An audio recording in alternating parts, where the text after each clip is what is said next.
High, রোকনে জন from Lithuania. আজকের ভিডিওটা খুবই ইম্পর্টেন্ট যারা আপকামিং ইনটেকে লিথুনিয়া আসতে চাচ্ছেন এবং যারা ফিউচারে আসবেন তাদের জন্য। মূলত লিথুনিয়াতে পিসিসি লিগ্যালাইজেশনের আগে যে ব্যাপারটা ছিল সেটার নিয়ম পরিবর্তিত হয়েছে। সো পুরো ভিডিওটাতে নতুন নিয়মে কীভাবে পিসিসি লিগ্যালাইজ করতে হবে সেটা নিয়েই কথা বলবো। আমরা যদি একটু ইন ডিটেলস বলি তাহলে PCC police clearance certificate, PCC legalisation, PCC double legalisation, so এই প্রসেসগুলো মূলত কি? পিসিসি হচ্ছে পুলিশ ক্লিয়ারেন্স সার্টিফিকেট, যেটা হচ্ছে আপনাকে লিথুনিয়ান টিআরপি অ্যাপ্লিকেশন করার জন্য ডাবল লিগ্যালাইজ করতে হবে। অর্থাৎ আপনার বাংলাদেশ থেকে লিগ্যালাইজ করা একটি পুলিশ ক্লিয়ারেন্স সার্টিফিকেট, সেটা লিথুনিয়া থেকে দ্বিতীয়বার হচ্ছে আপনাকে লিগ্যালাইজ করে নিতে হবে।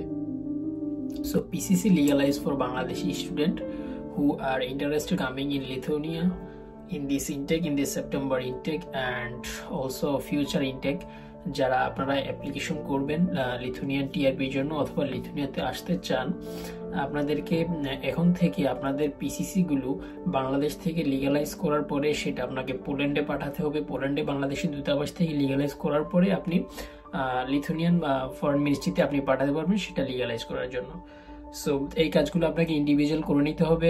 যারা ইউনিভার্সিটি স্টুডেন্ট আছেন, আপনার ইউনিভার্সিটি শুধুমাত্র আপনার ডকুমেন্টটি লিথুনিয়ান ফরেন মিনিস্ট্রি থেকে করে দিবে। অর্থাৎ আপনাকে যে পোল্যান্ডের দূতাবাস থেকে আপনার পুলিশ ক্লিয়ারেন্সটি লিগ্যালাইজ করে দিতে হবে, সেটা আপনাকে নিজে ব্যক্তিগতভাবে অথবা আপনি হচ্ছে আপনার পরিচিত কারো মাধ্যমে এই ডকুমেন্টগুলো আপনার পোল্যান্ডের বাংলাদেশি দূতাবাস থেকে করে নিতে হবে। সো আমি রোকনুজ্জামান আছি লিথুনিয়ার ভিলনিয়াসে। সো আপনারা যদি কেউ প্রয়োজন মনে করেন যে আপনাদের ডকুমেন্টটি পোল্যান্ডের বাংলাদেশি দূতাবাস থেকে লিগ্যালাইজ করতে হবে, আপনারা আমাকে নক করতে পারেন। আমি এখানে হচ্ছে আপনাদেরকে লিথুনিয়ান মিনিস্ট্রি অফ ফরেন অ্যাফেয়ার্সের ওয়েবসাইটটা এবং যেখান থেকে এই তথ্যটি পেয়েছি সেটার ছবি অবশ্যই দিয়ে দেবো, আপনারা চেক করে নেবেন। ধন্যবাদ।